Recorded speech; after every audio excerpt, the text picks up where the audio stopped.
Selamat pagi teman-teman. Kita akan mulai ya sekolah minggu kita. Kita akan gabungan 3 kelas. Kelas Madya, Tunas Muda dan Remaja ya. Kita akan gabungan dan kita akan tetap dengan sekolah minggu online. Tidak apa-apa ya. Kita akan mulai, kita akan berdoa dulu.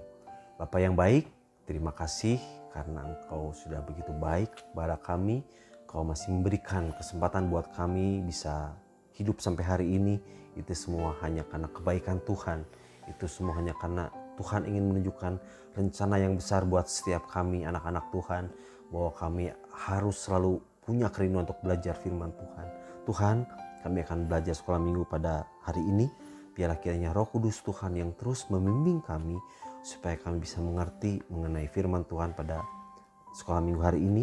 Dan kami bisa mengaplikasikannya dalam kehidupan kami sehari-hari. Kami siap belajar firman Tuhan. Tuhan pimpin dari awal sampai akhir. Dalam nama Tuhan Yesus kami berdoa dan mengucap syukur. Amin. Ya, teman-teman, kita mulai sekolah minggu kita.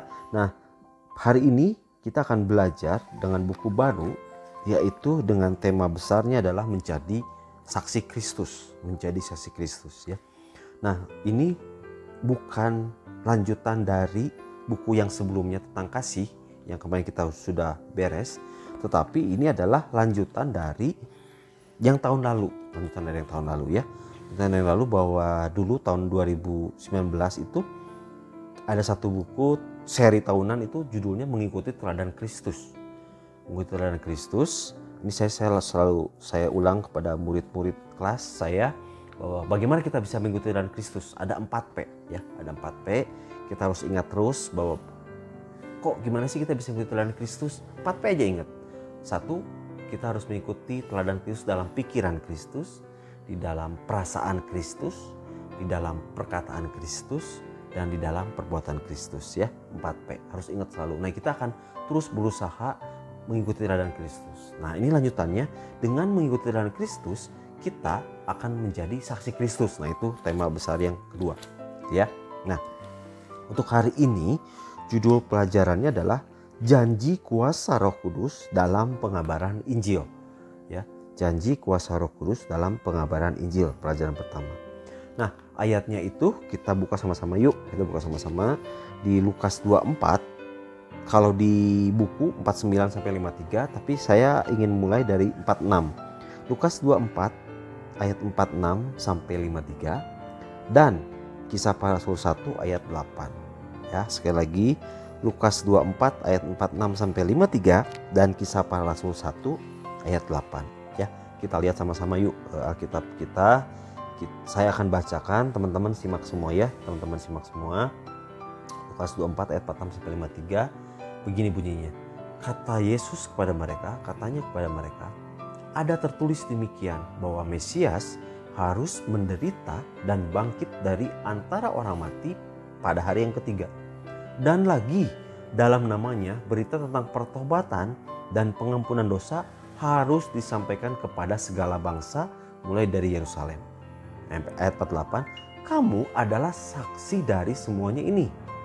Kamu adalah saksi dari semuanya ini. Dan aku akan mengirim kepadamu apa yang dijanjikan Bapakku.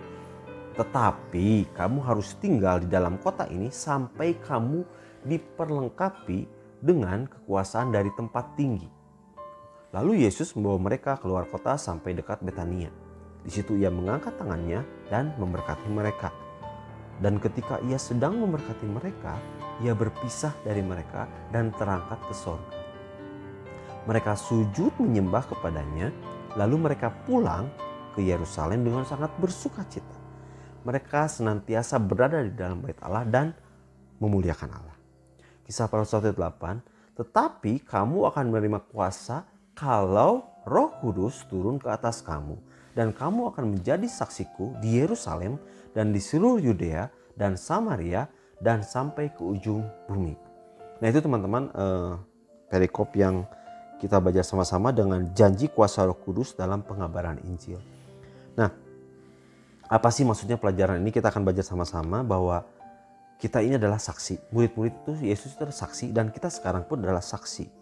Ya, saksi. Apa sih saksi gitu ya? Kalau di dalam pengadilan, kalau kita lihat hakim memanggil saksi. Wah, kalau teman-teman lihat ya, saksi ketika dipanggil dia akan disumpah dengan Alkitab atau kitab sucinya menurut agama masing-masing. Apa sumpahnya? Bahwa saksi harus mengatakan yang sebenarnya. Kalau berbohong dia bisa melanggar hukum, gitu ya. Itu saksi. Jadi seorang saksi dipanggil harus mengatakan yang sebenarnya. Nah, murid-murid menjadi saksi dan kita pun sekarang menjadi saksi.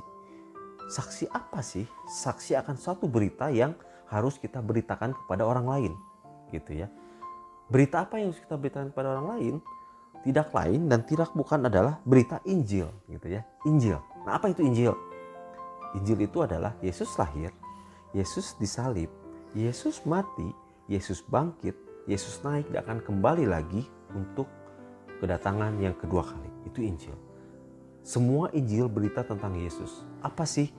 Kalau kita lihat sama-sama, apa yang harus kita beritakan di ayat 46 ya, Lukas 24 ayat 46. Mesias harus menderita dan bangkit dari antara orang mati pada hari yang ketiga.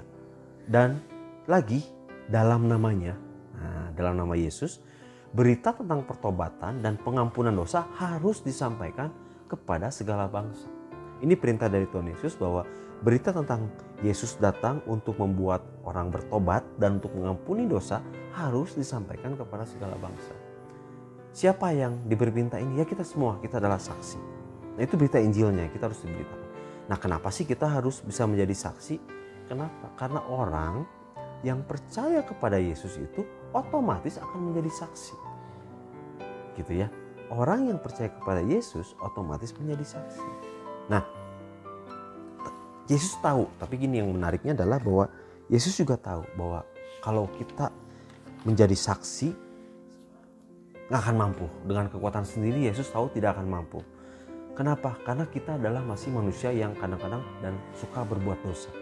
Sedangkan untuk menjadi saksi itu harus mengatakan yang sebenarnya, harus mengikuti teladan Kristus yang 4P tadi ya. Pikiran, perasaan, perkataan, dan perbuatan. Nah, Yesus tahu bahwa murid-muridnya ini tidak akan menjadi saksinya hanya dengan mengandalkan kekuatannya sendiri. Dia tahu. Nah, itu sebabnya Yesus berjanji untuk memberikan kuasa Roh Kudus kepada murid-muridnya. Itu ya.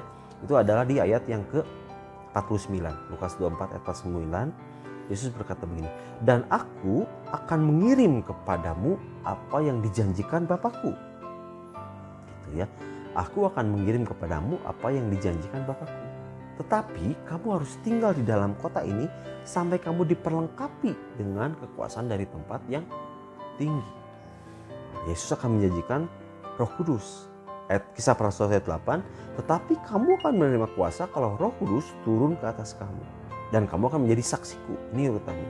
Kamu akan menerima kuasa kalau Roh Kudusnya turun ke atas kamu. Dan kalau Roh Kudus sudah turun, kamu akan menjadi saksiku. Saksi akan menjadi pengabaran Injil. Itu ya.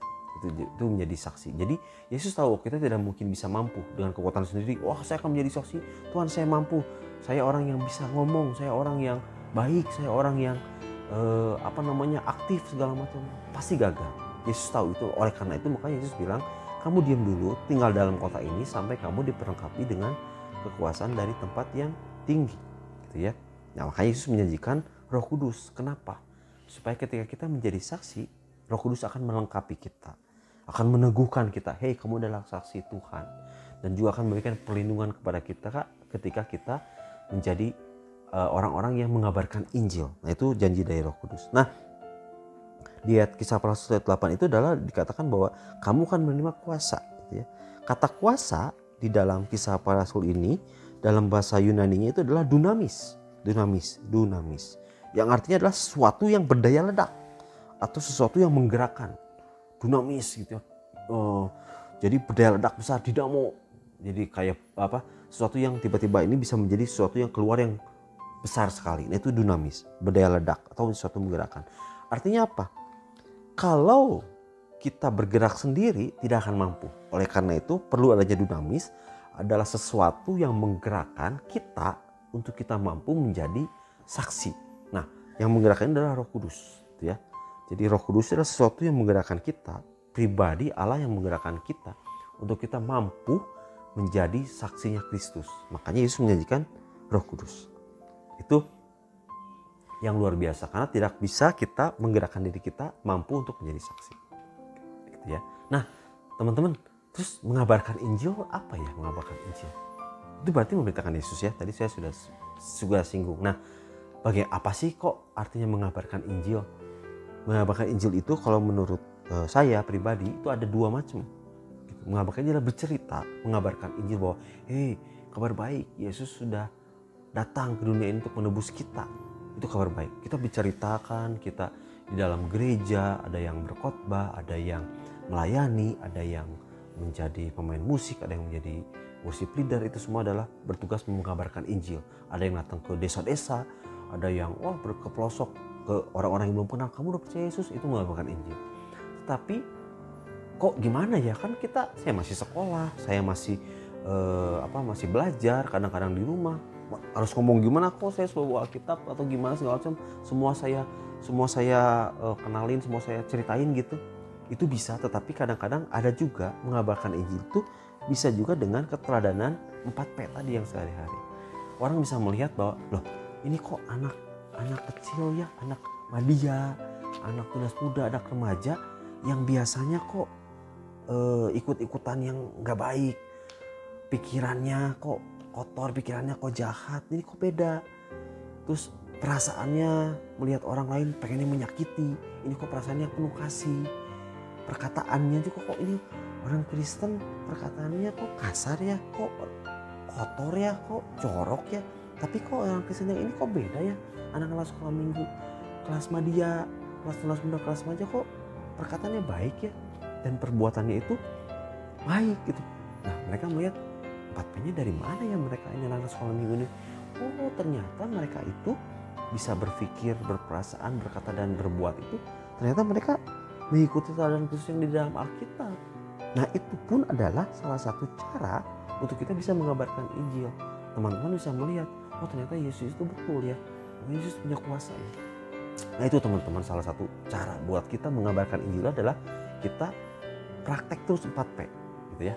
Terus praktek sehari-hari, belajar, berjuang terus. Itu salah satu cara mengabarkan Injil. Nah, satu lagi tantangannya nih kadang-kadang ya. Kok gimana ya, kan kadang-kadang kalau saya mengabarkan Injil tuh kayak gimana ya, kok kayak susah gitu, kayak apa. Nah, ada dua tantangan bagaimana kita dibuat tidak mampu ketika kita harus mengabarkan Injil. Padahal seharusnya kita mampu. Kenapa? Karena ada janji dari Tuhan Yesus, Tuhan akan mengirimkan Roh Kudus. Roh Kudusnya udah dalam Alkitab belum? Nah, itu masalahnya. Jadi bagaimana kita bisa menjadi mengabarkan Injil yang baik itu adalah ketika kita bersedia hidup kita dipimpin oleh Roh Kudus. Itu akan menggerakkan kita, bahwa ada Roh Kudus menggerakkan kita menjadi sesuatu yang berdaya ledak. Itu adalah kita harus bersedia dipimpin oleh Roh Kudus. Apanya yang dipimpin oleh Roh Kudus kok? Ya 4P, pikiran, perasaan, perkataan, dan perbuatan. Itu aja selalu. Harus ingat-ingat itu selalu ya. Nah, ada dua tantangan ketika banyak yang bilang kamu gak akan mampu lah. Ada tantangan dari dalam dan ada tantangan dari luar gitu ya. Nah, tantangan dari dalam itu biasanya gini. Malu saya harus ngomong ke teman saya kayaknya dia belum terima Yesus. Saya mau ngomong tapi kok malu. Nah, itu malu biasanya, malu. Yang kedua takut ditolak. Oh, itu si anak itu kok ngomongnya kasar, ngomongnya kotor. Saya mau tegur tapi takut dia tersinggung. Nah, itu biasanya tantangannya dari dalam. Atau tidak mampu biasanya tantangannya tidak mampu. Aduh, saya mah ayat-ayat Alkitabnya belum banyak hafal. Masa harus kayak pendeta ngomongnya. Itu tantangan dari dalam. Kadang-kadang kita dibuat, nggak usah, nanti aja mengabarkan Injil mah itu udah besar aja, nggak usah dari sekarang. Nah, itu yang salah teman-teman. Mengabarkan Injil itu sedari kecil pun kita harus sudah belajar melatih mengabarkan Injil. Itu kita harus selalu lawan. Nah, yang kedua tantangannya dari luar. Tantangan dari luar itu apa? Biasanya dari ancaman dan intimidasi. Ancaman dan intimidasi dari luar. Ancaman apa? Nah, awas ya, kalau kamu ngomong-ngomong yang tentang Alkitab lagi, kalau kamu ngomong tentang Yesus lagi, saya akan ancam kamu. Nah, itu ancaman. Membuat kita, udahlah, saya nggak akan stop, saya akan ngabarkan Injil lagi. Itu biasanya ancaman. Atau dari luar biasanya intimidasi. Alah kamu mah, nanti juga kamu juga sama saya lah, kamu juga pikiran perasaan suka kotor atau apa. Nah itu tantangan dari luar gitu ya, bahwa kamu mau sama saya, nggak mungkin lah, nanti kamu juga besok aja lihat, emang kamu juga sempurna, emang kamu juga kamu munafik lah. Nah itu biasanya tantangan dari luar. Nah teman-teman, gimana sih caranya supaya kita bisa kita bisa tetap mengikuti perintah Yesus, bahwa kita itu harus mengabarkan Injil dengan ada tantangan dua tadi, dari dalam dan dari luar gitu ya. Itu yang harus kita teman-teman harus mau pelajari terus, bahwa ingat satu, kalau kita harus yakin bahwa kita sudah percaya Yesus. Nomor pertama itu harus yakin dulu, yakinkan bahwa saya sudah percaya Yesus ya, itu yang nomor satu. Nah yang kedua, kita harus berdoa, selalu berdoa supaya Roh Kudus yang kita terima ketika kita percaya kepada Yesus, kita berdoa, Roh Kudus, mulai saat ini ketika saya percaya kepada Yesus, hidup saya akan selalu dipimpin oleh Roh Kudus. Roh Kudus pimpin saya, mau ngomong apa, berkata apa, berbuat apa, minta pimpinan Roh Kudus supaya kita bisa mengatasi tantangan-tantangan tadi. Kita akan dimampukan untuk menjalankan 4P tadi oleh Roh Kudus. Kita nggak mungkin bisa berusaha sendiri. Wah saya mau berusaha sendiri dengan kekuatan saya akan berpikir seperti Kristus, saya akan berperasaan seperti Kristus. Biasanya itu sering gagal. Oleh karena itu kenapa? Kita harus minta pimpinan oleh Roh Kudus. Pokoknya Tuhan Roh Kudus pimpin saya, supaya karena Tuhan berjanji, Roh Kudus berjanji akan meneguhkan saya, akan melindungi saya dalam saya mampu mengabarkan Injil dan mengikuti teladan Yesus di 4P tadi ya. Nah yang terakhir, kenapa kita perlu Roh Kudus? Bahwa kita akan beri hikmat ketika kita menghadapi situasi di sekolah, di rumah, di mana. Ketika ada tantangan-tantangan, kita akan selalu berdoa, Roh Kudus beri hikmat kepada saya harus melakukan apa, saya harus berkata apa, saya harus bertindak apa. Percayalah bahwa janji Tuhan itu, Roh Kudus akan memberikan kepada kita kuasa.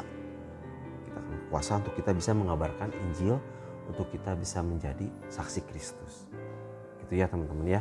Sekali lagi diingatkan bahwa kita adalah murid Yesus, kita adalah saksi Yesus, saksi Kristus, dan kita punya perintah untuk mengabarkan Injil.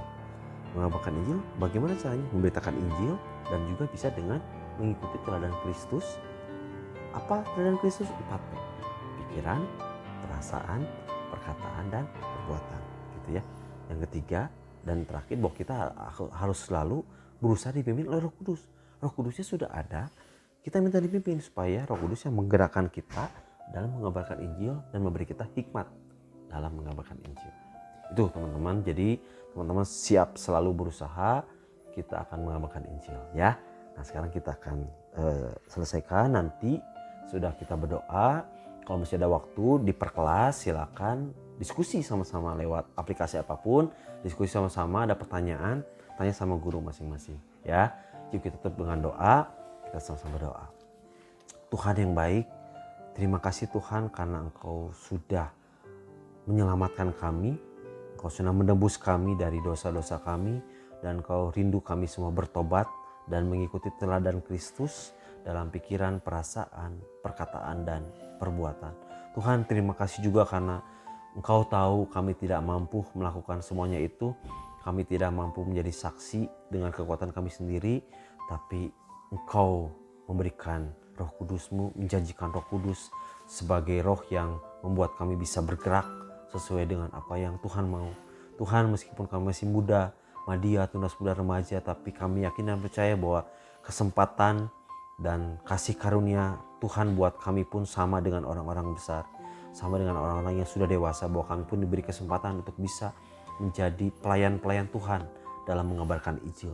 Tuhan tolong supaya Roh Kudus Tuhan selalu bersama-sama dengan kami, selalu menguatkan kami, selalu meneguhkan kami untuk kami bisa menghadapi tantangan-tantangan dari dalam, keminderan kami, ketidakmampuan kami, ketakutan kami, rasa malu kami. Tuhan tolong Roh Kudus yang meneguhkan semuanya itu.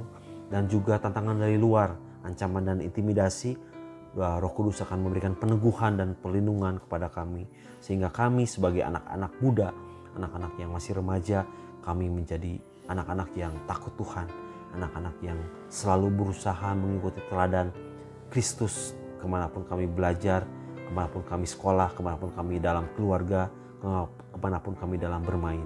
Tuhan, terima kasih ya Tuhan atas kasih Tuhan, atas janji Roh Kudus-Mu itu. Kiranya Tuhan berkati kami, kelas media, kelas tunas muda, dan kelas remaja, sehingga kami selalu ada dalam perlindungan kasih kami ya Tuhan. Berkati keluarga kami ya Tuhan, berkati orang tua kami dalam mencari nafkah buat kami, berkati kesehatan kami semua sekeluarga, selalu ada dalam perlindungan tangan Tuhan yang Maha Kuasa. Terima kasih Tuhan, dalam nama Tuhan Yesus yang berdoa dan ucap syukur, amin. Terima kasih adik-adik, selamat hari Minggu, Tuhan memberkati.